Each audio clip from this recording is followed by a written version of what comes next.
Welcome to Dave Talks Ball in this October 7th, 2024 episode. Maybe the biggest upset weekend in the SEC in my entire life. I mean, I'll be honest. This is 1989. That was the year your boy was born. Biggest upset weekend. We had two top five teams go down in significant upsets in Tennessee and Arkansas, and as we all know, Alabama at Vanderbilt. Two top five teams. Well, let me repeat myself. Went down on the road in the same weekend in this league. Wild times. But you also add in Georgia, Missouri, Ole Miss have all gone down. I know Missouri went down this week as well. I mean, you add in Ole Miss and Georgia.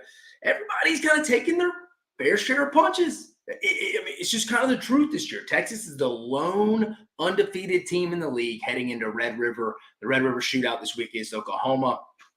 We'll break down all the Week 6 action. Travis Reier, former previously at Bama Online, now talking Tide with Chase Goodbread. He will join us to talk about the epic loss in Nashville with Alabama taking Kalen DeBoer's first loss in his tenure randomly enough to Vanderbilt. We'll talk about that one in just a minute. Give Vanderbilt their flowers, though, guys. That was Bama got outcoached. They got outplayed. So we'll get to that one here in a minute. Is this Alabama defense? We'll also discuss with Travis. Is it a top half defense in the SEC as we speak right now? Can Texas A&M make the college football playoff? They got the big win, dominating win. Probably one of the bigger wins in the last 4 years for the program. About 48 hours ago. And then you look at the schedule. They get a bye at Mississippi State, host LSU. What does A&M look like if they win that LSU game in a couple of weeks? That'll be something to monitor. Are there any elite teams in the SEC? We'll discuss that. I briefly talked about that one in just a minute. And then does Tennessee, do they miss Alex Golesh, the now head coach of South Florida, who was the offensive coordinator in 2022 with Hendon Hooker, Darnell Wright, Cedric Tillman, guys like that? Do they miss him? Tennessee's averaged 22 points a game in their last 8 SEC games. 19 points if you take out the 48 points against Vanderbilt last year. So it has not been great in SEC play for Josh Heupel in this offense since Golesh has left. Then we will review the money-making weekend from Week 6. But before we get into it, guys, we gotta establish this episode is brought to you by the Game Time app. Download the Game Time app and use code SECU for $20 off your first purchase. If you're looking for last minute tickets for games, this is the place to go. Make sure you're clicking the all fees though. That'll get you at times. Make sure you're clicking the all fees tab when you get on here. But let's get right to it. How about those Vanderbilt Commodores? Vandy stuns Alabama 45-30 in this one. I mean, this wasn't a fluke. Let's give Vanderbilt their flowers. Let's talk about them first. Give Clark Lee, give Tim Beck, the offensive coordinator, give Jerry Kill and them credit. They had a phenomenal game plan coming off a bye week after they probably should have beat Missouri 2 weeks ago. Lost in double overtime. We could be sitting here with Vanderbilt at what? 4-1, 2-0 in conference play with 2 top 10 wins, one being on the road. We're not that far removed from it. Vanderbilt, you could make a case to be undefeated, too, if they would have handled Georgia State. But this game specifically, phenomenal game plan, had answers to Alabama's somewhat answers defensively. This was a phenomenal, just keep the football away from Alabama. I mean, Vanderbilt, time of possession just totally dominated. 42 minutes, 8 seconds to Alabama, 17:52. Diego Pavia, phenomenal, 16 for 20. Only had 4 incompletions, 252, 2 touchdowns. Cedric Alexander, 64 yards. You also had Diego Pavia in the run game as well. He collected 56 yards. It was just an all-around performance. When Vanderbilt needed to make plays, they had to make plays. That 4th and 1 towards the end of the third quarter makes a big play, puts them up 2 scores again. Bama was about to get great field position. Bama had a couple times. They stopped Vanderbilt. Got a personal foul, roughing the passer. I hated the call. I thought it was soft. I'll be honest with you. Thought it was completely soft. But again, in today's football, they protect the quarterback at all levels, the NFL, college, and high school level. They protect it across the board. You got to be aware of it. You can't say you didn't know. Then also, Bama finally gets a stop against Vanderbilt, has 2 number 2s in the field, just like Florida did to open up the year against Utah last year. That's a penalty, gave them a 5-yard penalty. I think it was 4th and 4, extended a drive. Vanderbilt goes and scores. It's essentially a turnover. Now, defensively, Vanderbilt made some stops, got some turnovers when they had to. They got the big stop late in the third, I think, when Bama was pinned back that gave Vanderbilt the ball back. It eventually got them the right. They had the big pick six, the second draw, or Bama's first drive of the game. I didn't think that was a bad ball by Jalen Milroe, honestly. The ball got tipped, hung up in the air for a while. Just kind of the perfect storm, but Vandy capitalized. They weren't great on offense. I think Bama scored on 5 of their 8 offensive drives. And then the ones they didn't was the pick six, the strip. Give Vanderbilt Miles Capers credit. They got the strip sack, but Bama was driving. It was 1st and 10. That's when I really thought the game, I was like, Vanderbilt's probably going to win this game. That's where it kind of set into me, was I thought Vanderbilt was going to win. That's when I knew Vanderbilt was going to win the game. When they had the strip sack, Elijah Pritchett let Miles Capers come in. That's where I was kind of like, I could see this one. It's just kind of Vanderbilt's day. And it wasn't a fluke, folks. Vanderbilt won. Vanderbilt was the better football team on Saturday. Now, is Bama probably the better football team 9 times out of 10? Sure, but we don't play a 10-game series. On Saturday, Vanderbilt led from start to finish. Now, from Alabama's perspective, offensively, I didn't think you were bad. You didn't get many possessions, but you took advantage of most. Again, Ryan Williams had the big drop on 3rd down that he catches 9 times out of 10. You had the Jalen Milroe sack when Bama was driving. And again, give Vanderbilt credit. And then you had kind of I think the pick six probably falls to the ground again 9 times out of 10. Not trying to steal a line from Hugh Freeze, folks. I'm just saying it probably drops down. I didn't think Bama's offense was really the issue. They didn't have the football long, folks. I mean, again, Bama's offense had the football for 17 minutes and 52 seconds. It wasn't a lot compared to Vanderbilt's 42 and 8. Again, Jalen Milroe wasn't great, but he wasn't bad either. Only thing I would say Nick Sheridan and Kalen DeBoer need to improve offense, establish the run game. They only, I think, ran the ball back-to-back times in the entire game 4 times. That's where I would be a little disappointed in the offense. But it wasn't on the defense. Kane Womack and this defense takes the majority of the blame here. Could not get off the field. 3rd down conversions, Vanderbilt, just unbelievable on 3rd down. 12 for 18, 13 for 19 if you include 4th down conversions as well. That 4th down conversion went for a touchdown on 4th and 1. Vanderbilt had an excellent game plan. And again, this is a total pain in the ass offense to prepare for. The spread option, again, this is why the portal makes so much parity in college football. Diego Pavia, Tim Beck are probably not at Vanderbilt, both of them. I know Beck's the OC, but Diego Pavia, I think overall these 2 additions are one of the more underrated, impactful additions to any team in the country and could change the whole college football playoff outlook now. But Bama, terrible on defense, no adjustments. Kane Womack even kept saying today at his press conference that they made adjustments, but I didn't go back and watch the film. I didn't see any. He kept saying we didn't play with Bama fundamentals. What the hell does Bama fundamentals mean? What the hell does Bama? It's so broad. And then they asked him, how do you fix the defense? And he says, we just got to keep the main thing the main thing. Again, a little out of context, but still, I don't think Bama has the personnel that fits what they want to run with Kane Womack's quote-unquote swarm defense. And again, the secondary is young. Again, that's nobody's fault. You lost Caleb Downs. You only have 6 scholarship corners, which is a low number in the first place, and half of them, 3 of them, are true freshmen. That's a tough ask. I don't really see a lot of NFL talent on this defense overall. And it's been bad the last 6 quarters, going back to the second half of Georgia. Vanderbilt did whatever they wanted. It wasn't really, people think Vandy physically dominated Bama up front. No, it wasn't that. Bama was thinking more so than they were playing. It wasn't that Vanderbilt was just driving them off the football. It was more you'd see LT Overton come off the ball and nobody would block him, and he'd be looking around and Diego Pavia would run right by him. They were thinking. It was almost paralysis analysis type thing. It just was a total lack of preparation to it. They had no clue. In the second half, there was no adjustments. I get in the first half, Vanderbilt's going to throw some wrinkles off a bye week after an emotional win for Bama, where the focus, we're all humans, probably isn't there. But at halftime, you have ability to go adjust. You didn't. You said you did. But I went back and watched it. There was no adjustments, and the statistics back it up. But again, that's why there's a 12-team playoff. It's not over. It's not over for Alabama. They're not totally out of it.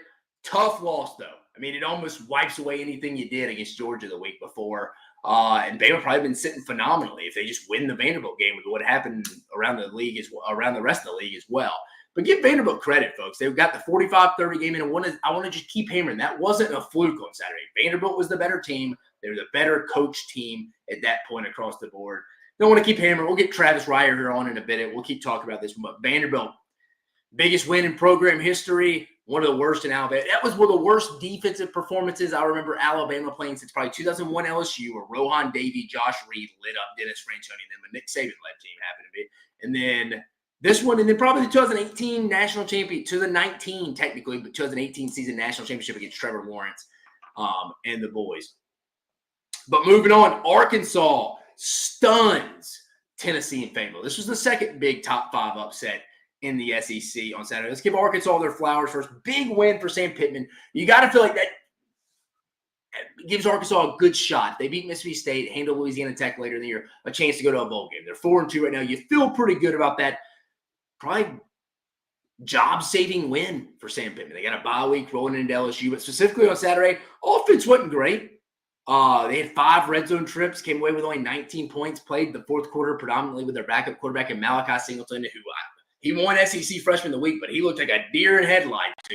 He's fumbling snaps. I mean, they gave him the SEC Player of the Week because he scored on that last drive, but Tennessee let him score. It's like context just totally missed. Again, I recruited Malachi. I have nothing against Malachi Singleton. But let's don't go act like the guy was awesome. He just didn't turn the football over. Now close. But I'll be honest with you, I was watching that game. I was like, there's no way Arkansas wins this game. I mean, when Taylon Green got hurt, you're thinking Tennessee's probably, dang it, we got a penalty. But in the long run, I don't know how Arkansas scored. Well, that last drive, they had the big run busted by Jaquindon Jackson and ultimately got it done. But Tennessee's defense, I mean, wasn't terrible. I mean, Arkansas was 6 for 16 on third down. Tennessee gave up 431 yards.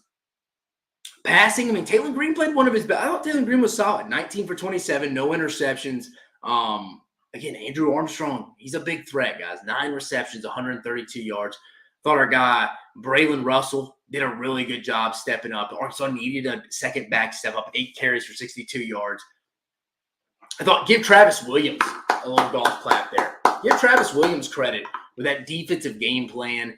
Tennessee's offensive line, folks, it's an issue right now. But sticking with Arkansas before we move to Tennessee, you got to give T. Will credit, man. He just had a phenomenal game plan. He's too aggressive at times, but it works. I said all week I thought this game was going to be close. I didn't think Arkansas would win. I thought Tennessee would win in a very close game because everybody's kind of had their bad games so far, including Texas against Mississippi State. Granted, with Arch Manning starting and not Quinn Ewers. But again, we'll talk about it in a bit. I don't think there's a great team, elite team in the SEC this year. Tennessee went and showed that. The offensive line, still a major issue. Glenn Ellerbe in this group is really struggling right now. And you can tell it's affecting Nico Iamai a lot right now. Tennessee's banged up at the receiver spot. Squirrel White, Brew McCoy look like they'll be questionable this week against Florida. Brew McCoy's got a hand injury, and I think Squirrel had a shoulder injury. So they're losing some wide receivers right now. That'll be questionable going against Florida this week back in Knoxville. I mean, now there'll be, 3 or 4 straight weeks back in Knoxville for Tennessee. So all's not bad. Defensive line, I thought when Tennessee got up 14-3, I thought they were going to go control the football game. But Taylon Green hits Andrew Armstrong, and they build momentum. Again, you got to go put games away when you're on the road in the SEC because any glimpse of hope, teams get back in it. There's a low-scoring affair. Tennessee's defense gave him a shot. And, again, I thought this game was over when Taylon Green went out because I did not believe Malachi Singleton could get down and go down and score an actual touchdown. I thought he could maybe get him in some field goal range. But a touchdown, I don't know, granted, Tennessee thought it was a good game plan by Josh Heupel to let him score at the end. But, man, how about the mismanagement of the timeouts by Heupel at the end? They hit the big pass to Dante Thornton with about, 35 seconds left. They go up-tempo hurl. They have 2 timeouts. He doesn't call it. I think, a pass to Chaz Nimrod, and then it's 17 seconds left. Why didn't Heupel use a timeout? That was one of the more mismanaged plays of the or series of the weekend. And then Nico runs out of bounds in the game. That was an awful last series, folks. Awful. Between wasting, 18 seconds when you have 2 timeouts, then Nico not throwing the ball in the last play of the game when they had 5-6 seconds left. I mean, what are we doing? What are we doing? It's just, you see it every week. You see it every week. Time management as well. I mean, you can go back to the Bama-Vanderbilt game, the way Bama was using their timeouts, and Vanderbilt ultimately ran out the clock. But again, give Arkansas their flowers, as the kids say these days. Phenomenal win. Job-changing win for Sam Pittman. They get a bye week before LSU comes to town. They get LSU in a perfect spot. A week after the emotional game against Ole Miss, they got to go to Fayetteville, place LSU traditionally struggles. That doesn't always lose, but it's not always pretty. Sam Pittman gets that one. 7-8 wins could be real for Arkansas at that point, especially 7. But disappointing loss for Tennessee right there. Heupel, road games. Offense, last 8 SEC games, he's only averaging 22 points a game. If you take away the Vanderbilt game from last year, they put up 48. He's only averaging 19. It hasn't been good the last 2 years offensively. Josh Heupel always has a game on the road where the offense just is a no-show. Last year at Florida, granted Cooper Mays was out. Second half against Alabama, when you're up 13.5, you didn't score a point in the second half. It's every year. South Carolina 2 years ago, granted Hendon Hooker went out, but still, does he miss Alex Golesh? I'm going to already bring this segment up.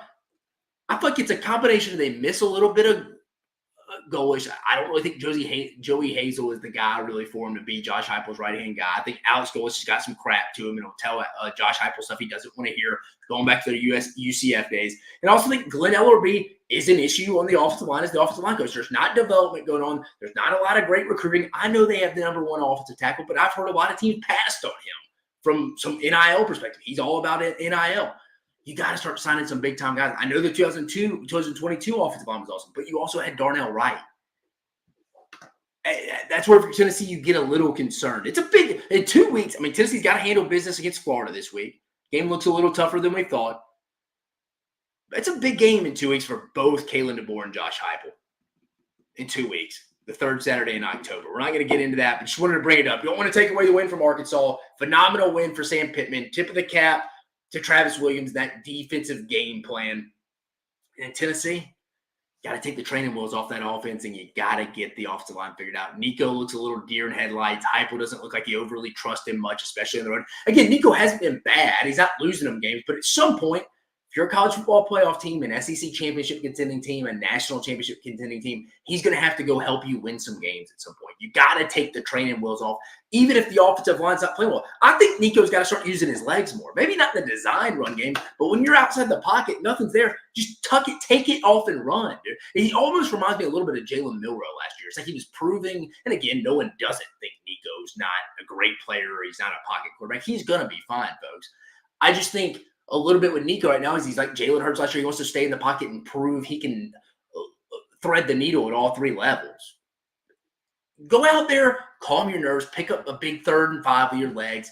I think he's got to start improvising on the outside the tackles at some point. But Arkansas gets the big win in Fayetteville, season-defining win for the Razorbacks, if we want to be honest.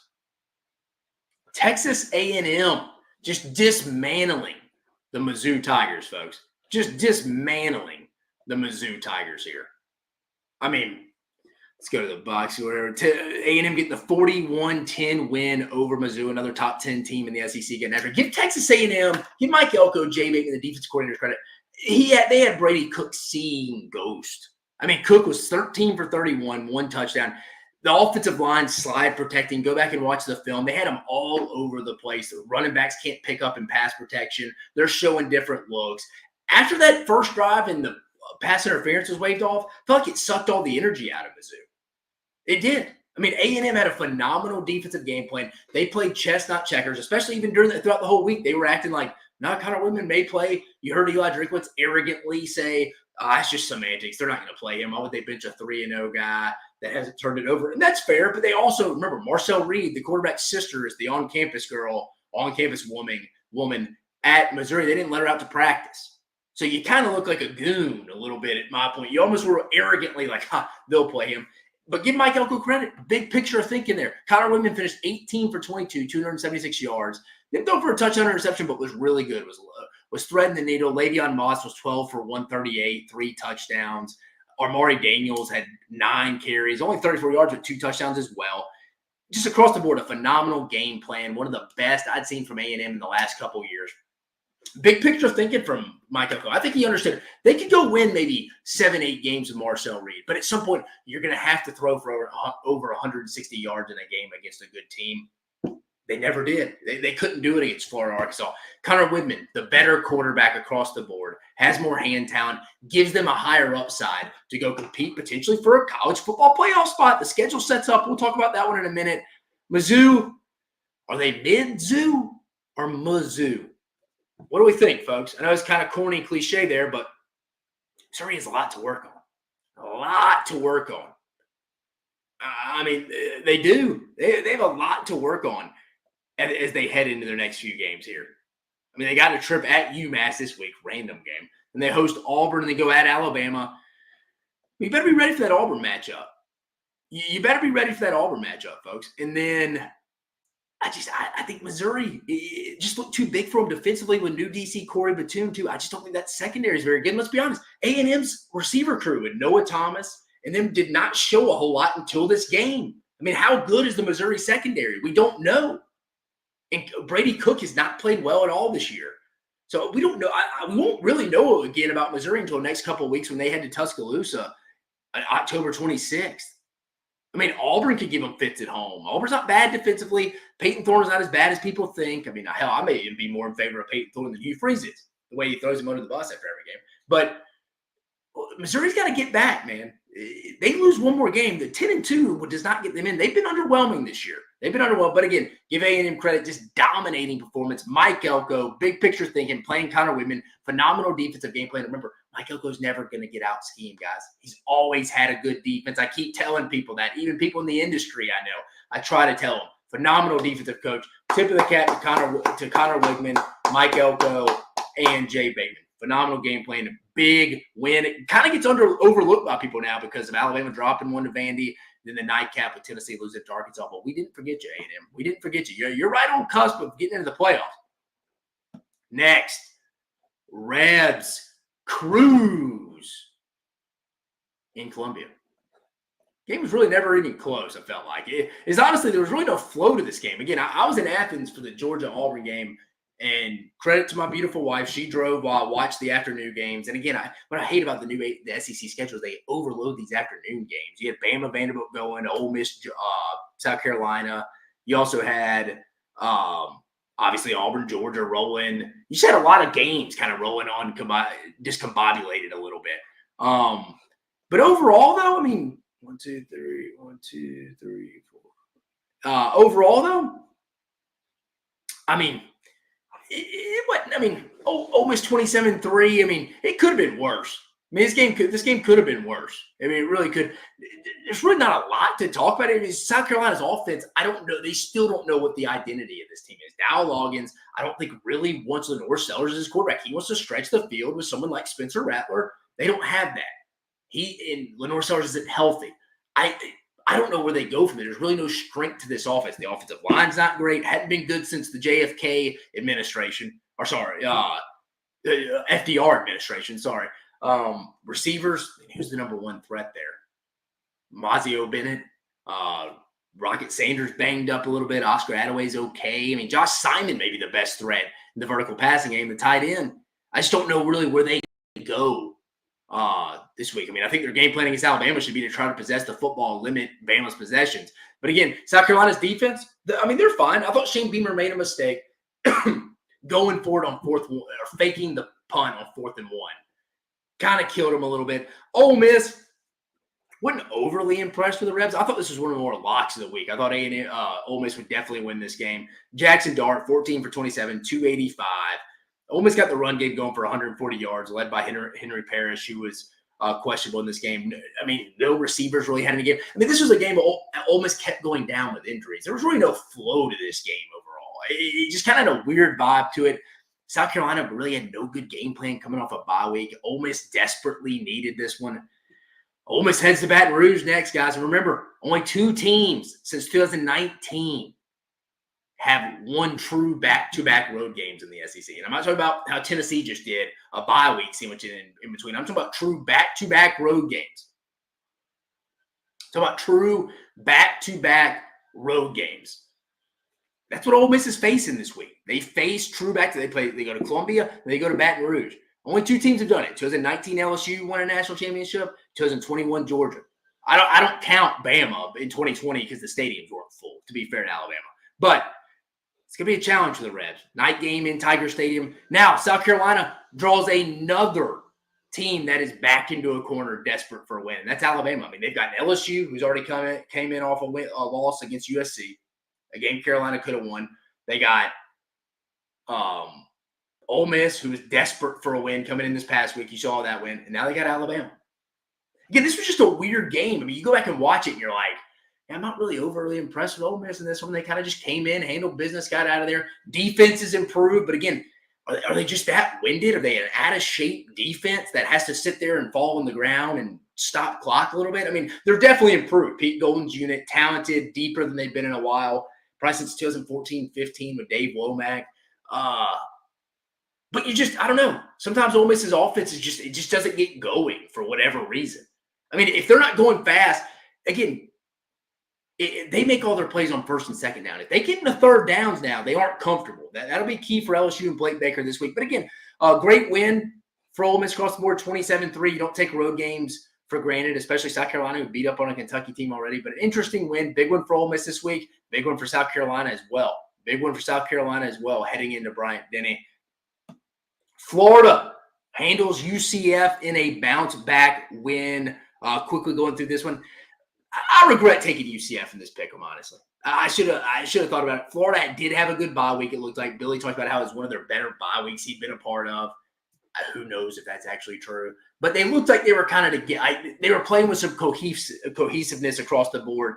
UCF is one of the worst tackling teams I've seen in college football this year. Tackling's bad, and that's saying a lot. It was. But Graham Mertz, 19 for 23, 1 touchdown for 179 yards. DJ Lagway, 4 for 4 for 50 yards. Montreal Johnson, Jaden Ball kind of got it going on the ground as well. I mean, this score was actually, it was 24-3 for a while. This game was actually worse than it probably even this final score was indicating at 24-13. I mean, Florida controlled it from the get. KJ Jefferson was really not good at all. 12 for 22, 1 interception. Give Austin Armstrong and Ron Roberts credit on the defensive side of the ball for Florida. Had a phenomenal game plan going in there. Held the UCF run game, who was second in the country, just behind Army heading into this one, 108 yards. I give Florida credit. They got to feel pretty good about heading into into Knoxville next week now. As good as you could be. I mean, they're a 14-point underdog, 15-point underdog as we speak right now. We'll look ahead to week 7 here in a bit. But it's as good as you can feel about Florida right now. They handle business. Again, I don't think UCF's very good, folks. I don't think the Big 12 is very good, but they just looked bad against Colorado 2 weeks ago. And then they looked bad against Florida this past week. Just poor tackling across the board, dude. It was a clinic on how not to tackle. It was. I mean, it was just an overall clinic on how not to tackle in this game. UCF just could really get nothing going. I think the Florida defensive line really dominated from an overall standpoint. It was honestly pretty impressive. They were led by, who led them in tackles here? I'm looking at it. Jordan Castile in the back end. Shamar James, he's a player I had to watch. Jack Pyburn, the Jacksonville native, had a good game. Across the board, Florida's pretty good up front, though. A lot of front 7 guys in here. Shamar James, Jack Pyburn, Tyreek Sapp, RJ Moten was on the back end there. Grayson Pup Howard, Cam Jackson. I mean, you had some guys in the front 7, obviously, besides RJ Moten come in and have a big game as well. But Florida gets the 24-13 win. Really wasn't even that close. I honestly took a lot more for how bad UCF came off. The last 2 weeks, they've just been disappointed. I know they're not an SEC team, but that's what takes away from that. Florida just thought they had a really good defensive game plan. I thought UCF would. I mean, having worked with Gus Malzahn twice, thought he would treat this as the Super Bowl. But again, like KJ Jefferson, just a really inconsistent player across the board on that one. And then finally, going on here before we bring on Travis. Then finally, Georgia gets a win over Auburn in the South's oldest rivalry across the board here. Georgia getting a 31-13 win. We were actually there present for the SEC Unfiltered channel. I was there. Chris was obviously in Fayetteville for the Tennessee game. But again, Georgia getting the 31-13 game. Just kind of a little ho-hum win for Georgia. Again, similar to kind of A&M's, not as big, but A&M's big win over Missouri. Wasn't really talked about because it was a morning game, and you obviously had the Bama upset, or I should say the Vanderbilt upset, and then Tennessee getting upset at night. Same with Georgia-Auburn, kind of a ho-hum, kind of just win by Georgia. Again, that first half offense is going to have – something's going to have to change. I could tell sitting in the stadium, and Kirby called out the fans.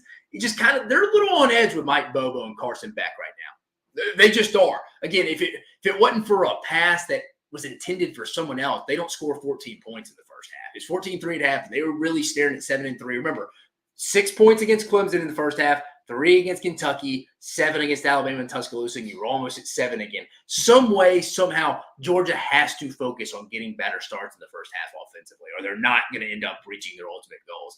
Again, I didn't think Auburn was that bad offensively. I mean, Hugh Freeze, I think I'm a bigger fan of Peyton Thorne than Hugh Freeze is, by the way these post-game go. Again, that 4th down call, I mean, it's a he said, she said thing. Peyton Thorne essentially said in the postgame it was a bad play call, and he wanted to adjust it. Jarquez Hunter looked lost. Hugh Freeze said he changed the play when he shouldn't have. I don't know what's going on. It seems like there's something post-game always going on between Hugh Freeze and Peyton Thorne with that relationship. Auburn's defense, not a bad unit. It's really not. They just take their bumps and bruises as the games goes on because the offense turns the football over.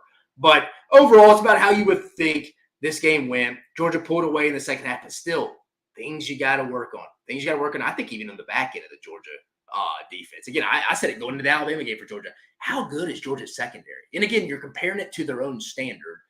But outside of Malachi Starks, how good's everybody else? Dalen Everett's okay. Julian Humphrey, okay. Aguero, he's a liability. You saw it against Auburn as well. Georgia gives up more explosive plays than they have in a while. But win's a win. You'll take a conference win. Georgia 4-1, 2-1, getting back on their feet after the tough loss in Tuscaloosa 2 weeks ago. 31-13. But all right, folks, let's bring in my guy, my buddy, Travis. What's going on, brother? I appreciate you coming on the last minute notice of me asking you to come on, man. I appreciate you doing this. Hey, thanks for having me, Dave. Glad to be here. Are you still in Jacksonville? Yes. Home to the world's largest outdoor cocktail party. We got that in a couple of weeks, man. I'm fired up for you to join us again, guys. Everybody, Travis Reier from Talking Tide podcast. He goes over there and does that with Chase Goodbread from the Tuscaloosa News. Give him a follow at Travis Reier. Trav, let's get right into it. What are your thoughts from Saturday, the Alabama-Vanderbilt game? Just synopsis. We broke it down a little bit right out of the show, but would love to hear your insight on this one as well. Academy football, Dave, still has a place in this great game of ours. Now, it's a little bit different, right? You talk about Gus Malzahn, how he sort of innovated some of this move into the future with it. But I'm guessing Paul Johnson somewhere had to be smiling on Saturday, the former Navy and Georgia Tech head coach. And Diego Pavia is just the perfect guy for that offense. And I give Clark Lee a lot of credit because this was a huge year for him. Those big renovations going on at Vanderbilt Stadium, disappointing season even by Vanderbilt standards a year ago. Is he the guy you really want to go into this newish facility with moving forward? Brings in Tim Beck, brings in Jerry Kill. The New Mexico State migration, I like to call it, comes over from Las Cruces. Diego, a big part of that. Eli Stowers, the tight end, kind of an under the radar aspect of that group. And boy, it aligns just perfectly. Now, look, this is still a Vanderbilt team, as we know, lost to Georgia State on the road. So from the Alabama perspective, pretty catastrophic, even though you are coming off a big win over Georgia. And everything, as you know, Dave, with a program like Alabama, when you lose a game as a first-year head coach, that's when it's real. And so the last 48 hours or so, it's been very real for Kalen DeBoer. I do think he's a guy that's wired in the right way to kind of navigate this situation. And you thought maybe from the Georgia survival, because that's really what it was the previous week, maybe some of those tough lessons that you typically don't learn unless you lose a game, maybe Alabama got the benefit of winning and learning. Didn't seem that way because we heard from Diego Pavia earlier today. I think it was on the Dan Patrick show, and he said, look, even at the coin flip, now this is his story about it. Yeah. That it was just a disrespect and arrogance there. And so, well, I'll tell you, from the opening possession, Vanderbilt comes out and Alabama was catching and chasing. It wasn't a fluke. Day. No, it wasn't a fluke. Now, not Saturday. You don't convert 12 of 18 thirds by fluking it, right? Now, if you win a game and you go like 2 for 13 or 2 for 15 on thirds, yeah, and you're maybe like +4 in the turnover margin, and you got a couple of non-offensive touchdowns where the ball bounces your way, and Vanderbilt did check that box on the deflection and the interception return, but really, otherwise, there was nothing fluky about it. So now the question becomes, can Alabama pick up the pieces? I don't know. I think it's a good thing that South Carolina is this week. I know Tennessee lost at Arkansas last week, but going to Tennessee this week with what should be a motivated Tennessee team, that may not have fallen on at a good point on the schedule. We've heard all the right things on what I'm calling a my bad Monday in Tuscaloosa. Mhm. Everybody's my bad, my bad, my bad, my bad. Kane Womack, defense coordinator, my bad. Malachi Moore, end of game antics, my bad. Well, that's great and all, but ultimately, Alabama fans want to see the improvement on the field. Yeah, it's like they said, Travis, you're not the Alabama coach till you lose your first game, Right. especially against Vanderbilt. I mean, it's like you said, it wasn't a fluke from a standpoint. Yeah, I mean, Bama had 2 turnovers. They had and again, I think some of Really that three. that ball from Milrow, the first Yeah. that ball probably, let's be honest, probably falls to the ground 9 times out of 10. For it to hang up in the air like that, and the linebacker coming full speed, full momentum, just to come Never break essentially stride. fair catch it and Yeah. then roll in the end zone. That's a tough break. Mhm. Elijah Pritchett gets beat by Capers, the strip sack at that. I mean, Bama was looking good offensively up until then. I mean, I think they were averaging 12, 15 yards a play on that drive. Have that's when, for me, that's when it was like, man, Vanderbilt may win this game. Yeah. Like at that point, till then, you thought Bama would go make a run, especially right out of the half. But just like you said, they could not get them off the field on 3rd or 4th down. Like you said, give Vanderbilt credit. It felt like Bama never adjusted defensively because it's tough to put this game on the offense. I mean, I feel like it No. really is. It's just the defense could never get off the field. Therefore, the offense was limited on their possessions. And I saw Cam Womack today mention I was like, yeah, we had some adjustments, but it's like you go back and watch the game. You're like, I didn't see a lot of adjustments, dude. Like you were essentially giving the interior of your defense up for 3 to 5 yards of Vanderbilt. To your point, Travis, you said it's like academy football. It's like we'll take that. We'll take 3 or 4 yards, getting some manageable 3rd down in situations. You go 12 for 18, you're setting yourself up for success there. Absolutely. And, even though it was -2 for Alabama in the turnover margin, you had the administrative error with the 2 number 2s on the That was a field together. turnover. They go That's a score. turnover. You're -3. I mean, Yeah. and Vanderbilt's in field position with the turnover because now they're in plus territory after the mistake. And now you're reeling a little bit because you haven't been able to really slow it down, and give Vanderbilt credit. They take that opportunity and get into the end zone. So once it got to that 13-point situation, even the second quarter, you're thinking, well, this is going to be a 4-quarter game. I still think Alabama is going to win this game. Maybe Alabama ends up winning it by double digits, but that was the exact type of start, the first quarter and a half, first quarter really, that Vanderbilt needed to give itself a chance at the unthinkable.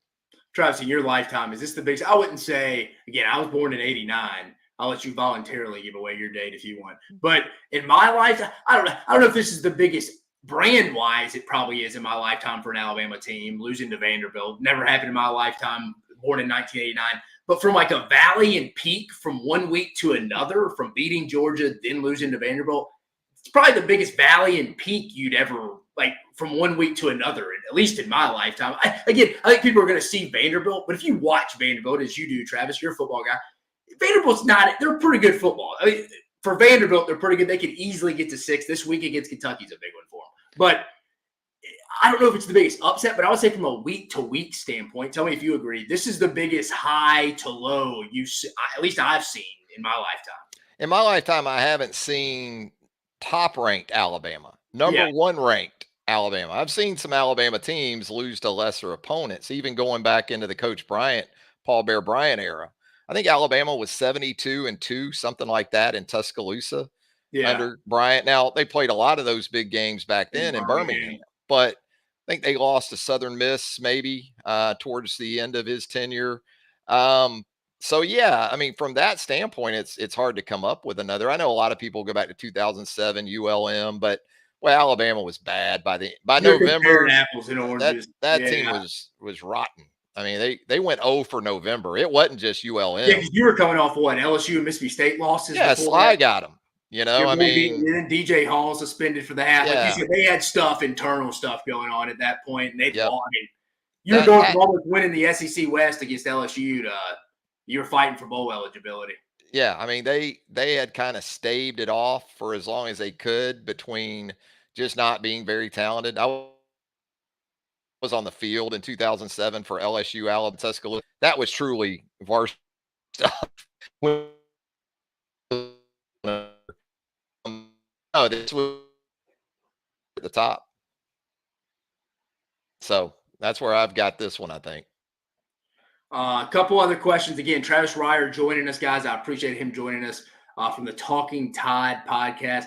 Travis, question for you. Do you think this Alabama defensive unit, when you look through all 16 teams in the SEC, just defensively, is this a top half of the league defense as we stand in this moment, would you say? I mean, if you factor in the last 6 quarters, probably No. not, but I'd love to hear your opinion. No, I don't think it is. And look, you went into the season, right, with some questions because just on the back end, you knew how much this defense was losing. But the one thing I think most Alabama fans took comfort in was this front seven. Yeah. Jahad Campbell, Deontay Lawson, defensive linemen like Tim Smith, Tim Keenan, Hell, you were Jamarian expecting some Latham. kind of Jaheim Otis who entered the portal today. You would have thought if you could envision what Georgia did in the second half, especially in desperation mode for much of that game after getting behind as big as they did. But kind of the ease with which Vanderbilt moved the football on the ground, and more so in critical situations, or at least in situations where they made all those third downs manageable, right? Triple option football, man, you don't want to live in 3rd and 3 or something like that, because now you've got the two-way miss going probably on the defensive side. So, yeah, that's the biggest thing. I didn't envision really Alabama catching as much as it caught from Vanderbilt. Mhm. And I know you can look at the rushing number. Well, they didn't go for 200 plus yards. Listen, when they needed yards, red They got it. zone, situationally, keep themselves on schedule, they got plenty from Cedric Well, shoot, Alexander in you that kind of in that saw it run that game. first drive where they just run into Alabama defenders and he just Cedric Alexander 7-yard just touchdown drags him run. into the Yeah, I end zone. mean, he hit Jihad at the 5, and then the pile moved into the Yeah. end zone. I mean, there's a lot of Alabama former players. They see that. That's hard. That's hard to stomach. Now, again, the migration made all the difference because if you take Diego Pavia and how he can run that offense and even Stowers and Beck dialing it up, Mhm. this is not pretty for Vanderbilt. I think that's how impactful that change on offense has been for Vandy. I'm still not convinced they're going to win 6 or 7. I won't discount them doing that with as long as number two's healthy. That's going Yeah. to be everything. As long as two's healthy, they got a chance. And Beck does a great job. That's what Clark Lee needs to get done immediately because Pavia is a one and done. You Yeah. need to get Tim Beck You need to locked go up. find. This Yeah. is the offense, regardless. You have to run at Vanderbilt, right? As you know, Travis, like you said, in the S, it's kind of like when I was working recruiting at Kansas. It's like you're going to have the lower end of the totem pole personnel wise.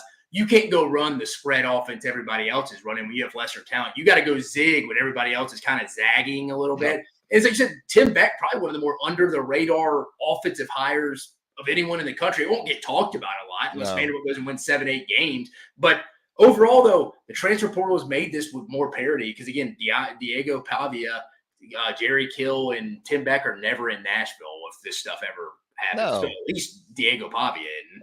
no, you got to capitalize. If I'm Clark Lee, I'm getting my extension, maybe even this week. Yeah. If I'm Clark Lee, I'm getting Tim Beck his extension, and I'm trying to fortify this thing as best I can for the future because this is the blueprint if you're Vanderbilt moving forward because not only is it your best chance offensively, 42 minutes of possession against Alabama. That helped protect that defense. And even with that, Alabama still scored 35 points. So to your point earlier, it wasn't about the Alabama offense, even though you did have a couple of the turnovers, including Yeah. the knot. The offense was good enough, especially in the amount of work they were able to get.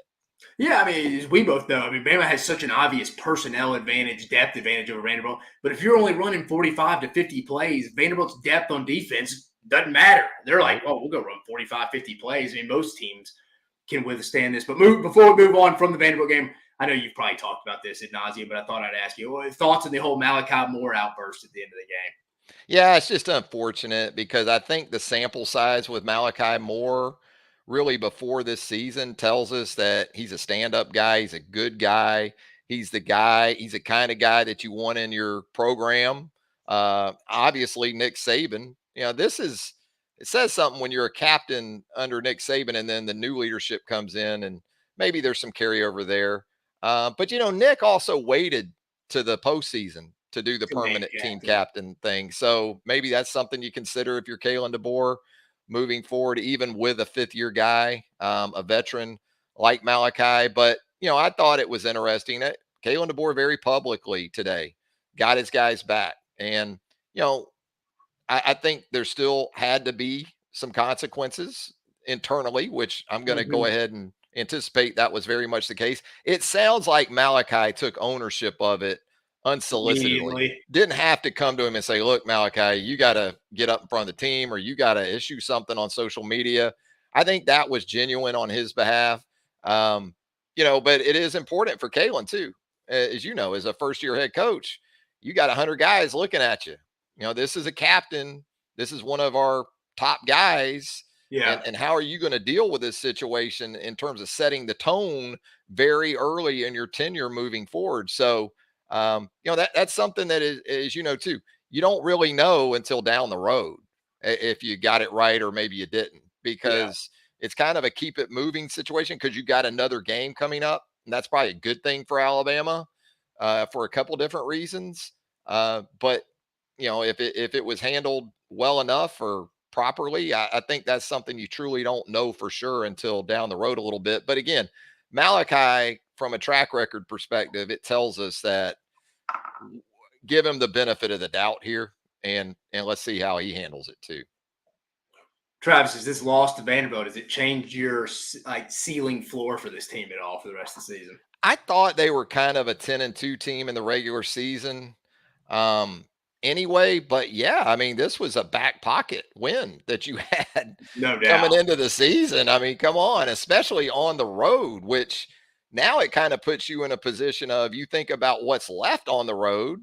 Tennessee in a couple of Saturdays. Then in November, you go Baton Rouge and then Norman. Yeah. So I think to feel really good about being a college football playoff team, 10-2 is still that number. Yeah. And to do that now, you're going to have to go 2-1 pretty much, I would think, through Tennessee, through LSU, through OU. And I still think this team's very capable of doing that. I mean, just look at how much narratives change, perceptions change in a week. Especially Look this at year. Tennessee. I mean, Yeah.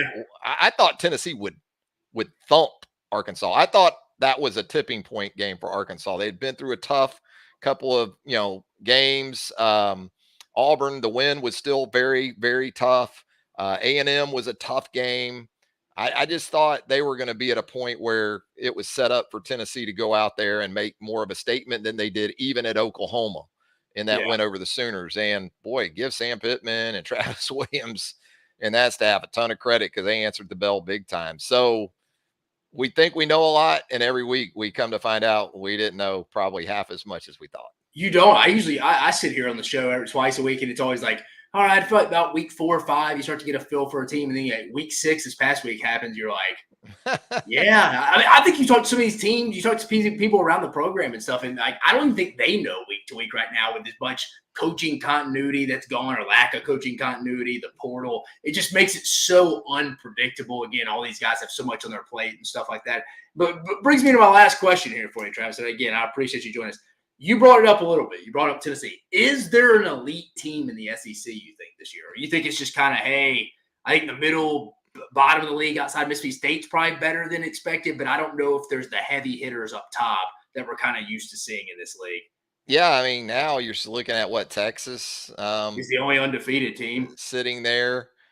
I, Relative to the rest of college football, based on what I've seen, let's say with Ohio State, um, I think there's still some elite teams, and I think in large part because whereas yes, an Alabama already has a loss at this point in the season, I still think in terms of roster strength Mm-hmm. and health status for Alabama and Georgia, at the end of the day, it's that war of attrition, man. And it's even more so than it's ever been. And so are you built for that haul? Right. And I still think Georgia is. I think Alabama is. I think Tennessee's still closer than it's been. Yeah, I'm with you. I'm not done with Tennessee. I I'm think they not get to done. the I'm Super not done with Tennessee either. Missouri, I'm done with. Ole Miss, I was impressed with. I mean, I know we can say it's South Carolina, whatever.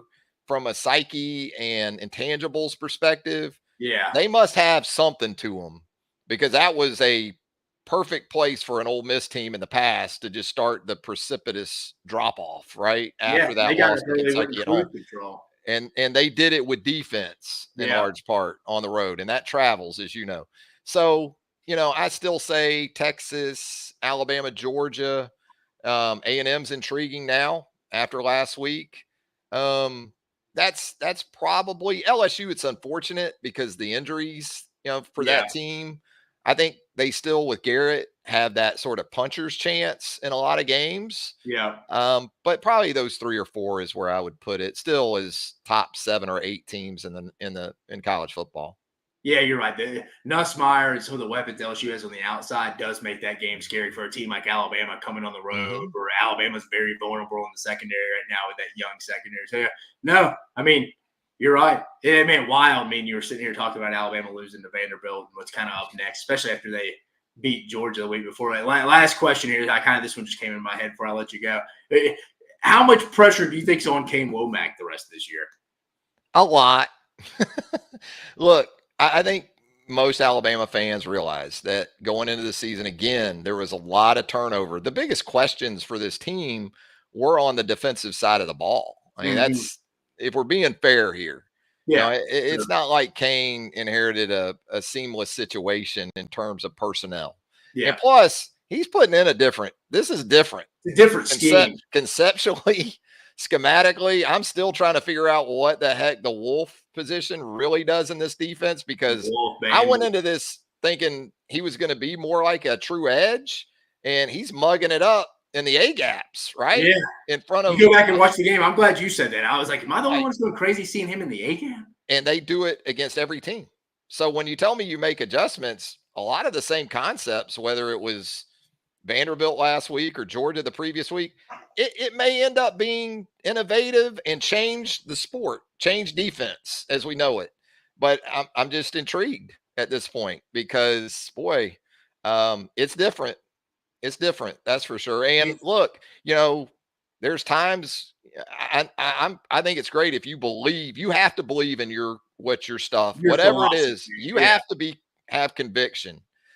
But man, when you can't slow down the base dive on plays like what we saw from Vanderbilt, boy, it'd be tempting to just get in a good old fashioned base 3-4 or whatever, right? Yeah. And get big on early downs and Yeah. take care of business and win the line of scrimmage initially. So I'm not over. I'm not done with Kane Womack. I just Yeah. think, it's transition, and it's very different in some ways than what we saw under Nick Saban. But fundamentally, I think that's where probably Alabama fans are more upset than anything else. It isn't just about scheme or concepts. They haven't tackled well enough. Um, they haven't been disciplined with their eyes enough. They got a lot to work on just from a fundamental perspective. No, I mean, the matchup in 2 weeks in Knoxville will be big for Kane. If you go get torched by Tennessee, and me and you both can attest to this, right? It's not like Tennessee offensively has really been setting the world on fire right now. Now, No, maybe they turn it on this week against Florida. Again, I think they got major issues on the offensive line right now. Receivers are banged up. But if you go to Knoxville in 2 weeks and they kind of get right against you, yeah. yeah, you're right. Yeah, that press conference the next week. And that's what Will made be today great. very unique too, Dave, because Nick kept that What, staff, twice a year? A kept full them in fall the camp and bowl? kept them in the back on Monday. And so for the first time since Mike Shula, you had Coordinator. coordinators at the lectern on the Monday after a loss like that. And I'm sure Nick had some assistants that maybe wanted to be in front of reporters more than they were. But today was a day where some of those guys probably thought, man, I'm glad Nick kept this in the back on Mondays because we didn't have to get up 100%. there.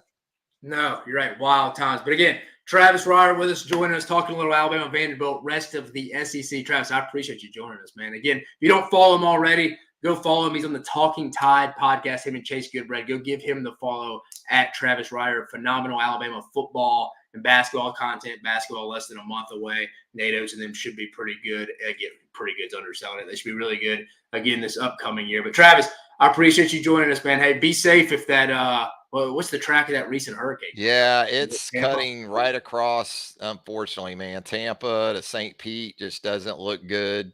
And then through Orlando and, kind of towards Daytona swath right across Central Florida. So absolutely thinking about those folks for sure.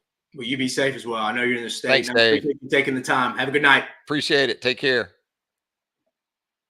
All right, guys. Travis Reier joined us. Does a phenomenal. I've talked to him for years. He was on Bama Online. Him and Tim Watts up until I think this a couple of months ago, maybe even a month ago. Him and Chase Goodfriend started their own Talking Tide podcast. Again, go give him the follow at Travis Reier. Does a really good job covering all things Alabama. But before we get into A&M making the playoffs, let's get into a couple of comments. I usually get in the comments a little earlier than I thought I would, but we had Travis coming on, so I had to get the recaps done. But let's get to it. Of course, UT Bag Gumps, our guy, our favorite Tennessee volunteer, listens every episode. We appreciate you, Gumps. Crazy ass weekend. You aren't lying there, Gumps. But if anyone had a bad day, it's the Bama grads. Yeah, again, working in college football and then doing this stuff is making me probably more objective, obviously, than I probably was in college, even when I worked in football there. But no, I mean, that's just an unexplainable, unacceptable loss. There's no way to deny it. My guy Gumps again. I swear Gumps secondary is crap. I said that on Kangaroo Black's cast, and he went all crybaby and was trying to figure out how to kick me. Weird dude. Pathetic defense. Bossa Nova dude 169 says, appreciate you listening. UT Bag Gumps. None of them turned around to track the football. Then the crybaby kicking the ball when it was over was super pathetic. I would have kicked a field goal at the time, ran out to rub it in. Column England. As an Aggie, I'm so glad I have a team to be excited about. Yeah, I mean, A&M looking really good. I think they have the win of the – I mean, outside of obviously Pittman having the big one, Vandy next had to be Mike Elko in them. That's more so just because the big upsets took away from them being number one. Colonel Cadmium, it just goes to show you the SEC is tough. Yeah, Travis was probably a little higher on the old top end of the SEC than I was. I think they have some holes in them. Again, we'll figure out Texas here in the next 2 weeks. They get Oklahoma this week in Red River, then Georgia coming to Austin next week. We'll see. P. Burgess, Grisenbeck, appreciate you listening. He says, Horns looking better and better. We'll see. Like I mentioned, next 2 weeks, everybody seems vulnerable so far. Again, they didn't look great against Mississippi State. I think that was a little lack of emotion from that time. Arch Manning starting that. They get Quinn Ewers, hopefully back this week from that rib injury. We'll see. We'll see. 2 tough games coming up. Tennessee play like hell 1 week at a time. Can't wait for Bama, Tennessee, Colonel Caddy. Yeah, man, that's a big game for both Kalen DeBoer and Josh Heupel. One's going to feel pretty good, and then one's not going to feel good after you add in the unexpected loss to Arkansas for Tennessee and the obvious unexpected loss for Kalen DeBoer and Alabama with Vanderbilt this past weekend. Ons LeGray says he's embarrassed. Bags is back. He says, I think Arkansas is better than just a bowl game at 6-6. Tennessee offense was trash. Yeah, I think Arkansas is going to get to 6 if they don't crap down their leg against Mississippi State and Starkville. Not this week, but next week. Because Arkansas is going to bye and they beat Louisiana Tech. Yeah, for sure. Colonel Cadmium, consistency will be key for all SEC teams. Can't have this 1 week, one up, down. Yeah, and I think a lot of that's portal, Colonel. I think it's portal, lack of coaching continuity. I just think the sport now is just week to week a little bit. It's very similar to the NFL. Ons the Gray, I'll take Auburn over Missouri. Yeah, I was talking to a buddy today. If you told me, does Auburn get one of the next 2 at Missouri, at Kentucky, I would probably say yeah. Again, I don't think Auburn, when you watch them, you sit there and are like, what a terrible football team. Just turnovers and just dumb mistakes, like the 4th and 1 stuff we talked about earlier. Mike Vandegrift says, go OU, big Sooner guy. P. Burgess is the horns back, saying horns down means Texas is controlling the conversation. Ons the Gray, don't regret it, Dave. I don't know what you're talking about. My UCF pick, I definitely regret that one. R. Burgess, respect OU defense, but pitiful offense. Again, this is one of my favorite matchups, probably in the SEC from a coordinator battle. It's probably the Steve Sarkisian battle going against Brent Venables. That's one of the best coordinator on coordinator, head coach on head coach battle we probably have in the league. I'm fired up to see a chess match this week. Jeremiah says Tennessee's going to destroy Florida. We'll see. Tennessee's banged up at receiver now. They're going to need Nimrod and probably Caleb Webb, who I loved out of high school, by the way, Caleb Webb. They're going to need him to step up. Jeremiah, Vandy's going to win some more. I agree. I don't think they beat – again, we'll give you a prediction Thursday. I lean right now, though, That line's 14. They're giving Vanderbilt 14 as they go to Kroger Field. There's no one more excited this week than Mark Stoops. He doesn't even have to get his team's attention to get ready for Vanderbilt. They did it for him. He's probably sending Clark Lee a thank you card. I actually like Kentucky this week, guys. They're coming off a bye week. It's going to be tough for anyone, much less Clark Lee, to get this Vanderbilt team back grounded at all. It is. I mean, they may still be on Broadway. Jeremiah, everyone will be scared to play Vandy. Yeah, because it's a total, for lack of a better word, it's going to be a total pain in the ass to prepare for that triple option. You factor in just a total gamer baller like Diego Pavia. The guy owns the state of Alabama. He beat Auburn last year, beat Alabama this past weekend. Then he goes to Auburn in a couple of weeks when Vanderbilt goes. He could be 3-0 against the Yellowhammer State. UT Bags. Gumps weren't good in your youth, Dave. No, in high school, no, they weren't. When I was in high school, I never saw Alabama beat Auburn. It was the Mike Shula days when I was in high school. Nick Saban was hired my senior year of high school. So, yeah, Alabama football wasn't great when I was in high school. Very average. They did beat Tennessee twice, though, Gumps. They did in 05 and 07. Jeremiah, I picked Vandy to cover the spread and Arkansas. Well, you sound like you had a hell of a weekend then, Jeremiah. Jeremiah, Vandy has another Johnny Manziel. Yeah, it's a good comp. I've seen other people say that too. I think it's a fair comp from like gamer X Factor standpoint. Again, appreciate you listening, Jeremiah. Keep commenting, man. On's the grade. You call him Gumps because of Forrest Gump, stupidest son of a bee around, but he sure says that's definitely where they get the nickname from. The Alabama fans kind of embrace it. Just like Auburn fans do Barners, Bama fans are called Gumps. And yes, it's because of Forrest Gump, the movie. Barry all day. Has nobody figured out yet he is the score wrong, you bunch of damn drunk homers? This is too easy. What's he talking about?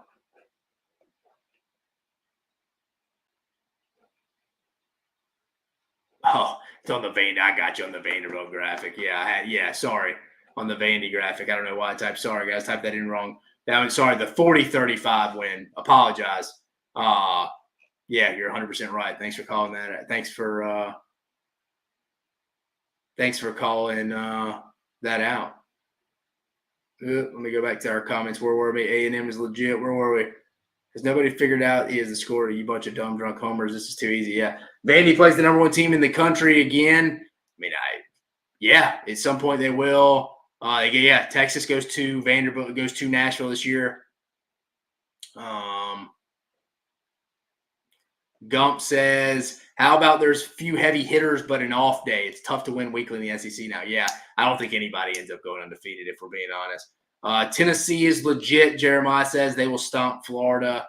Ole Miss gets 13 timeouts a game with lame injury bull crap. Why is no one talking about the fake injuries every game? Yeah, I'm with you, Gumps. That's got to stop. I think at some point, if you go out if you're out for the rest of the series, I think that's fair. I think this would stop that, unfortunately. But again, if someone's legitimately hurt, they're probably out for the series anyways. I think you got to make a rule. If you go down with an injury, you're out the rest of the series. I think that's fair. I think you bring up a good point as well, Bad Gumps. Jeremiah, A&M is legit. Jeremiah, everyone been sleeping on Arkansas defense because our offense has put them in a bad field position too long. Yeah, I could see Jeremiah, Arkansas's defense, they'll get really challenged, I think, though, in November. When you start factoring in the lack of depth with injuries inevitably mounting up, and then you play Texas, Ole Miss, and I know Missouri looks a little worse now, but still, you go there. Those are three pretty solid, at least two of them between Ole Miss and Texas are pretty solid offenses. Hunter Roberts, Ole Miss keeps sucking on to 3 points, and this clown won't give that defense credit. Got to get out of here. Oh, when did I not give Ole Miss credit? I said Ole Miss is an improved defense with better depth than they had in a while. I don't know where you're upset about. I don't think anybody said Ole Miss is bad on defense. I just said the lack of conditioning, I would say, is probably a fair question with as many times as you went down with injuries. So I don't think anybody's saying, at least I'm not saying, that Ole Miss is bad on defense. I think it's the best Ole Miss defense they've had since 2014 or 15 when Dave Womack was there with Hugh Freeze. So I don't know. Who would say Ole Miss defense is bad? That even makes sense. UT Bad Gump should call it Eating Tides Podcast. It's a good one. Honest to Gray. Honest answer, Dave. Does Oklahoma offense have the momentum to move the ball in Texas, or are they just looking at another shutout? I don't know. I'm trying to give Seth Luttrell, and then when we did the preview today with Cole and Chris, I'm trying to give Seth Luttrell credit here that he has 2 weeks to go fit in to what the strengths of Michael Hawkins is on this offense. I think you got to go talk to Michael Hawkins. What do you like? What do you not like? We got to play within your strengths. I think a mobile quarterback in this game could keep it close for Oklahoma because, as we see, you can call the perfect play design all you want. Pete Kwiatkowski, the defensive coordinator, former DC at Washington, now at Texas. He can have the greatest play call in the world, but if somebody misses a tackle and Michael Hawkins gets out and makes a play on 3rd and 6, it extends a drive. It is what it is. I think in this kind of game for Oklahoma to win, they want a guy that can maneuver in the pocket. I think Seth Luttrell is going to have to take away the RPOs, take the decision-making process out of the freshman quarterback. Take it out of his hands, folks.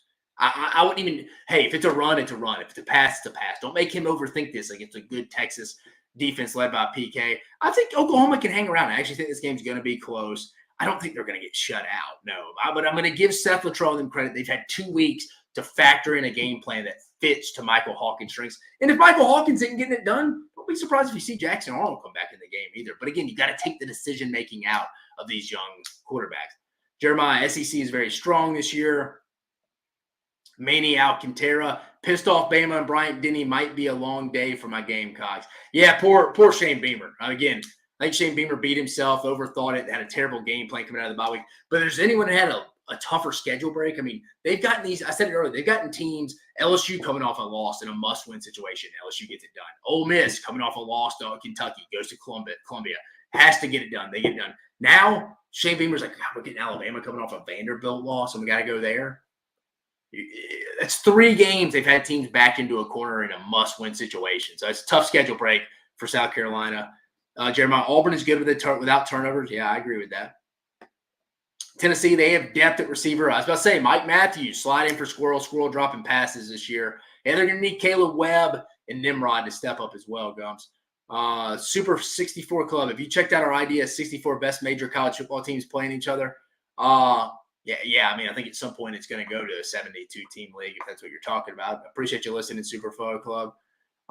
Gumps, this is replying to your talk to Ole Miss injuring crap. Kiffin has been doing that for years. Was it the Ole Miss game in Neyland in 21? Their fans above the student section threw crap down on them. Yeah, I mean, Kiffin's the king of this. And then, what was it, like 2 years ago, he was calling the Ole Miss player or the A&M player, for lack of a term, a bitch because he wouldn't get up. Wasn't that it? That was it. Yeah, Kiffin's the king of this, and he complains about it too. I think if you go down with an injury, and if it's a legit injury, you're probably not finishing out that series anyways. So I think if it's fake, I think it goes for both hands. If it's fake, good, punish you for going down and slowing down the game, killing the tempo. I was watching the Ole Miss game in the car, and I feel like every time I was switching back and forth, it was in a commercial because Ole Miss had a defensive player down. Now, to Hunter Roberts' point earlier, does that make Ole Miss a bad defense? No, dude. 2 things can be true at once. Ole Miss can be an improved defense and have better depth since they've had in 2014 and 15, but it can also be bull crap. They still go fake injuries. 2 things can be true at once. Then they started throwing mustard bottles. Yeah, I remember that, Gump. Jeremiah, I got a feeling OU is going to play Texas to the wire. I do too. I think it's going to be a close game. I'm going to give Oklahoma credit. They're going to have a plan here coming off a bye week.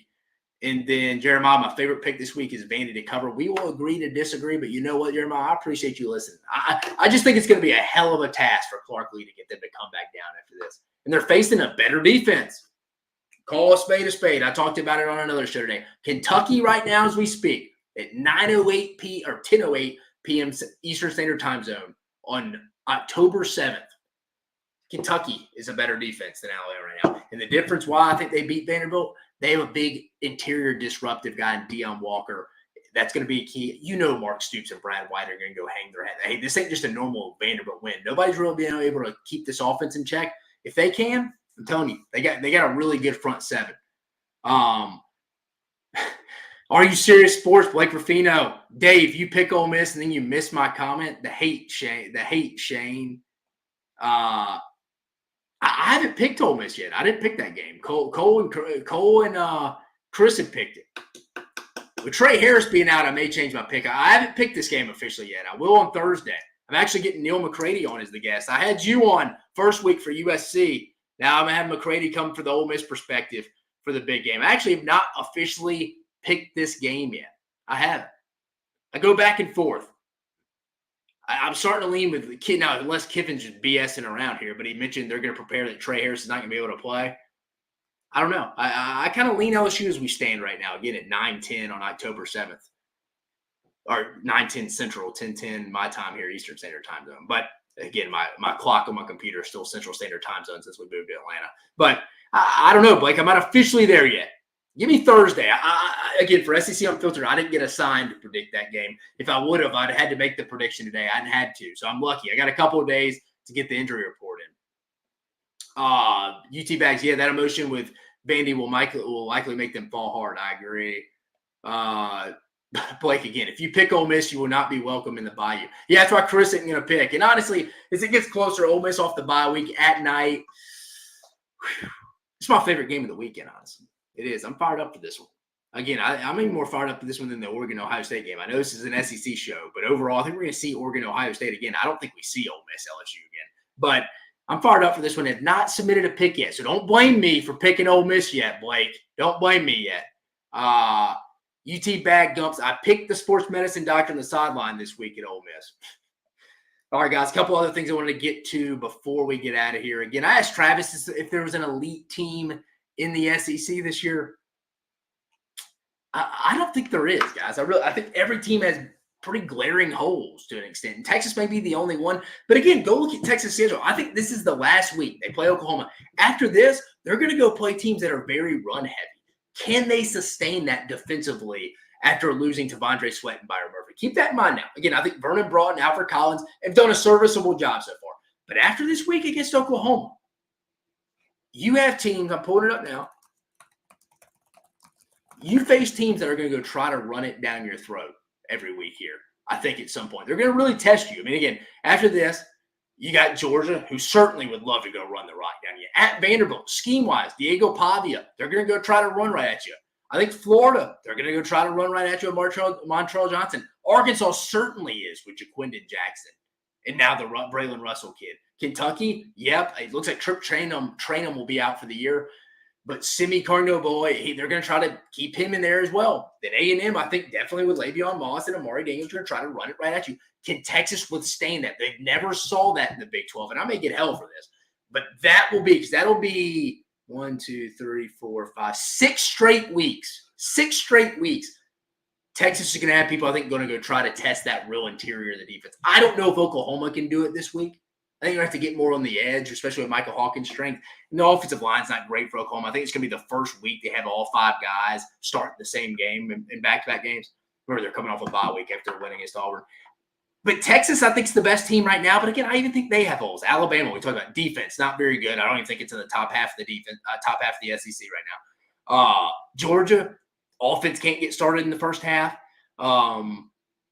Tennessee, offensive line really struggling right now. Nico doesn't look very comfortable. Think he needs to start running the football more to get kind of those cobwebs out early in the game, kind of get him comfortable into the game. Maybe, I don't know. He just reminds me of Jalen Milroe early in the year last year. And again, I think a lot of people put unfair expectations for Nico. Talking Heisman going into the year, he's a redshirt freshman making his first full-time start. Who else am I missing that we just didn't talk about? Ole Miss. I mean, Ole Miss seems like they if they're not rocking and rolling on first and second down, it seems like they get a little clunky offensively if you can get them down to third down. Again, I think the defense is, I don't care what Hunter Roberts says. I'm high on the Ole Miss defense, or at least I like the Ole Miss defense, the depth overall. I just think the faking injury crap's bull crap. I mean, 2 things can be true at once. But overall, I think the SEC has some holes. I think the bottom of the league, in the middle of the league, has a ton of parity outside of Mississippi State. And probably even Florida a little bit. But I think everybody else, there's a lot of parity on a given day. I just don't really think we have a heavy hitter. We don't have a dominant team in the SEC this year. I think that's fair. Again, Texas fans may hate that. I just don't think there is an elite team in the SEC. And to be fair, before you get on me, people, I don't know if there's an elite team in college football this year. It's quick, the comments. Having fun, bro. I go to church Monday and Thursday at 9 p.m. Appreciate you listening, Gumps. Yeah, Gumps. We'll talk Florida, Tennessee Thursday. I'll have time to watch Florida all 22. Gumps, who has church at 9 p.m. on a Monday? I'm asking. I'm just asking. You come to the show every day. I feel like we kind of got somewhat of a relationship. I feel like I can be open with you here, Gumps. Well, who's having a church service at 9 p.m. on a Monday night? Bag says Nico needs some plays that aren't 5-second developer, short slants, not screens, draw the safeties, or push the linebacker to cover, run ball, pass short tempo. Then, yeah, I agree. This show. What are you talking about? All right. Keep moving on, trucking along here. Again, I don't think there's an elite team in the league this year. Maybe I eat my words there. Maybe I eat my words. But is Texas A&M a college football playoff team, guys? Are they? I mean, let's just. I'm going to bring up the schedule. I'm going to bring up the schedule here. 1 second. Give me a second. I want to bring up the schedule here.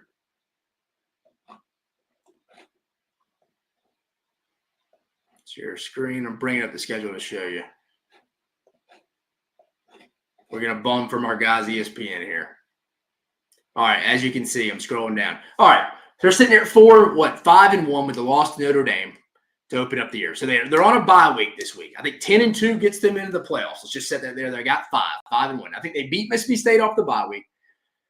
Let's just say for conversational purposes, they beat LSU. They're rolling in 7-2 at South Carolina. This is the game that scares you if you're A&M. They'll get up for the big game at home against LSU at Kyle Field. This is the one that scares you. The very next week, off a big win, you've won what at that point? 7 straight. You're feeling good about yourselves, reading all the press clippings. South Carolina's good enough on defense to win a game for them. And if they can, and if Lenore Sellers continues to get healthy in one game at South Carolina, if they're fighting for bowl eligibility still, I'm telling you, watch out for this one. That one would scare me. New Mexico State, I think they win that one where Diego Pavia ain't on the roster anymore. At Auburn, the week before Texas is a little scary. But again, what's Auburn's kind of mindset? Are they out of getting bowl eligible at that point? That's where kids start to tap out a little bit, start self-preservation. The coaches as well. They're starting to worry about next year, not getting hurt. Maybe they're transferring. And then Texas at home. If they beat LSU, the two games I'm concerned the most about are at South Carolina and Texas at home. They split them. They finished 10-2, and also the under-the-radar game at Auburn. But I think that just depends what Auburn is doing. If A&M wins this LSU game on Saturday, October 26th at home, you got to feel good about them getting to 10-2, right? Right? I mean, I would think – again, this two-game stretch right here is going to make the college football playoff berth chance for them here. The LSU game at home and at South Carolina back-to-back weeks. You win both of those, I think you're going to be in the playoffs. Unless you totally now, if Auburn's sitting there at 5, that 6-win territory going into this one, which I don't think they will. They may be at the 5-win mark. They won't be at the 6-win mark. I think they will have to beat A&M to get to 6 wins in a bowl eligibility. You're going to Jordan-Hare.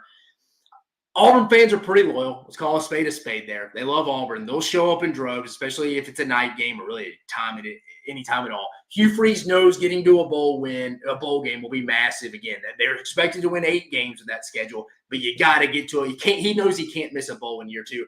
They'll throw the kitchen sink at A&M. That game scares me a little bit, but A&M sits in a pretty good spot. If they can win 2 out of 3 against LSU at home, at South Carolina, and at Auburn, they'd probably make. I think they'd be playing for a chance to go to the college football playoff with Texas coming to town if they won 2 out of 3 against LSU at South Carolina and at Auburn. And you imagine that atmosphere. I mean, the atmosphere was going to be amazing if A&M was 6-6 rolling into it. The first A&M Texas game at Kyle Field in 12 years since 2011 when Justin Tucker kicked the game winning for the Longhorns, and you factor in a playoff berth is on the line, potentially for both teams. Woo! What? That would be one of the bigger SEC games in the last decade for sure. Can you imagine? I kind of hope that happens. I hope A&M is going in with a chance to push themselves into a college football playoff berth. Same with Texas. If they were to win, maybe punch their way into a game in Atlanta for the SEC championship the next week. That'll be wild. A&M's path to getting the college football playoff is right there, folks. I'm just telling you. It is. It really is. UT Bag saying this is my church. Sorry, we misheard each other there. Text, forget contact. I appreciate you listening and considering this church. I speak for the whole SEC Unfiltered family when saying I appreciate you listening to all our stuff, Bags. I appreciate you, brother. Let's go review before we get you out of here. quickly we'll roll through this one. The Making Money Weekend Review. We had 12 games, went 5-7, guys. Again, for the season now, 26-40. Not good. We're right at 40%. But I promise you, we got tons of weeks. We got 7 weeks left here, folks. We got 7 weeks left. 8 weeks left, including championship weekend. We're gonna get over 55%. I guarantee you. But let's review it real fast. The wins: Texas State -13 on Thursday. Got that one. They got a big win over Troy. Missouri +2.5. Did not hit that one. They lost straight up. Tennessee -13.5. Did not hit that one. Lost that one straight up. Navy Air Force under 37. They cleared that one pretty easily. And that was the first time I think the military academies that hit that in like 15 years hit the over. So I'd probably bet that one again. Ohio State -19 against Iowa. Covered that one with ease. Georgia under 27.5 in the first half. Bet up some points there. I won that one with ease. Michigan, Washington under 42. Just missed that one. The point total was 44, so I just missed that one. I bet that one again. Pitt won by 10 against North Carolina. They covered 2 for me. Army -2.5 in the first quarter.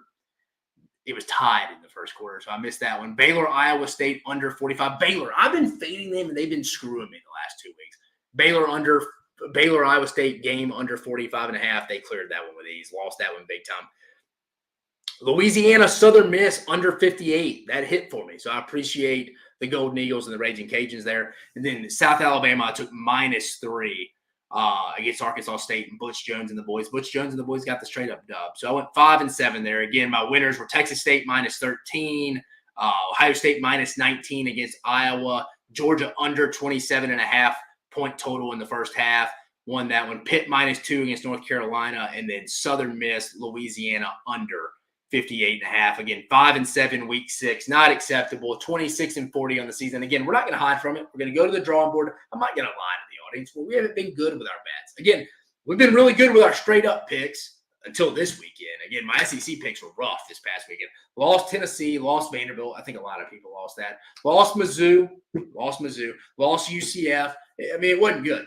We were 2-4 for the week. That was the worst straight up I'd had. But again, this sport is as hard to predict. It's so week to week, and it reminds me of the NFL. It drives me nuts. I mean, again, the lack of coaching continuity, the lack of development, and just the self-preservation, just the individualistic kind of mindset. Again, right, wrong, or indifferent. I just think it is what it is. These kids have more on their plate than they've ever had. Social media, class, NIL stuff. You can be against it, but I think that's the truth. Kids have more on their plate than they've ever had as a college athlete before. So it's tough to predict this, is what I'm ultimately saying. But 5-7 week 6, not acceptable. 26-40 on the season. We still got a long way to go, guys.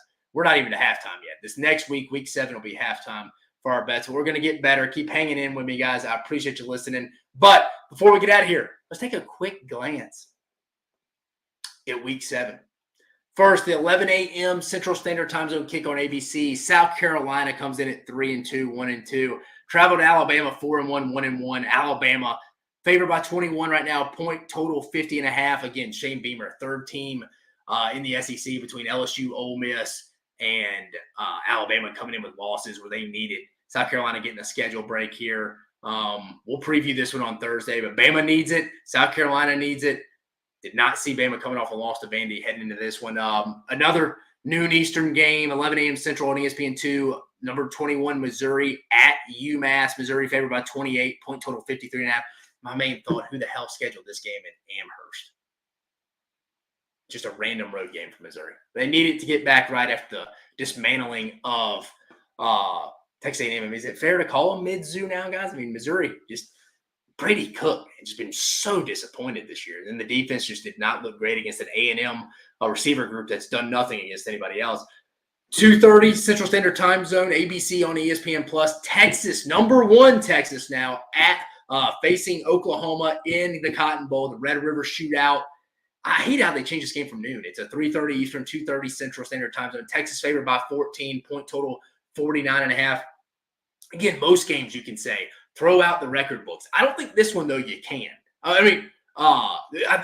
This one you can. I mean, the Iron Bowl, even since I've been a kid, usually the better team wins the Iron Bowl. The only time I remember a massive upset was probably 2002 when Auburn was missing Ronnie Brown and Cadillac Williams and beat Dennis Franchione in his last game at Alabama, but Dennis Franchione had already checked out. He almost had a big one last year until 4th and 31 in the Iron Bowl. But even I remember Matt Brown his last year even beat Oklahoma. No one really gave Oklahoma a shot last year. Oklahoma won it with Dylan Gabriel. I think this game's going to be close, folks. Again, Texas favored by 14.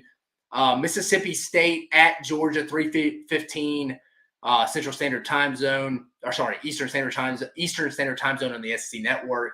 Georgia favored by 32. Point total 53.5. And I just think Levy's going to try to run the ball again with his backup quarterback. Try to, hate to say it, but cover the spread. Again, that perception's reality to big donor people. They like to talk about that when they're probably drinking with their Ole Miss buddies in Jackson, Mississippi.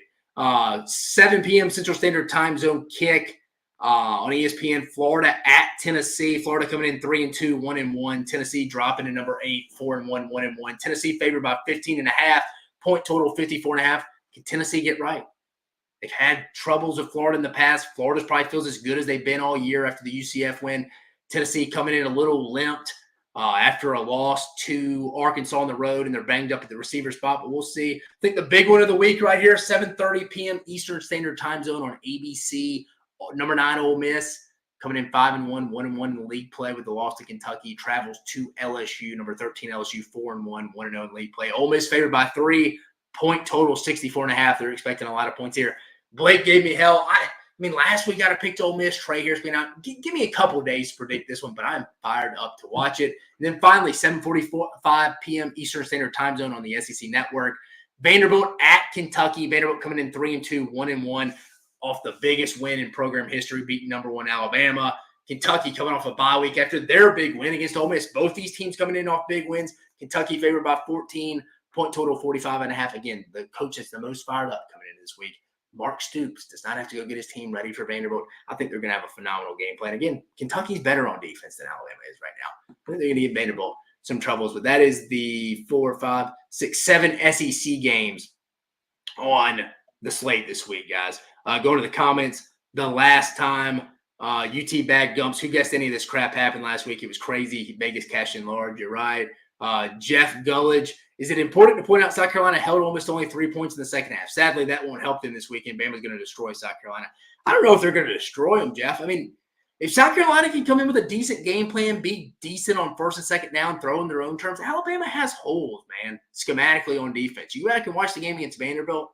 There's holes to be had, man. There is holes to be had. I don't know. I mean, I think Bama wins by double digits, but I don't know if they cover the point spread. I'll be honest with you. We'll talk more about that one on Thursday. UT Bags, hold up, Dave. Injury timeout in Oxford.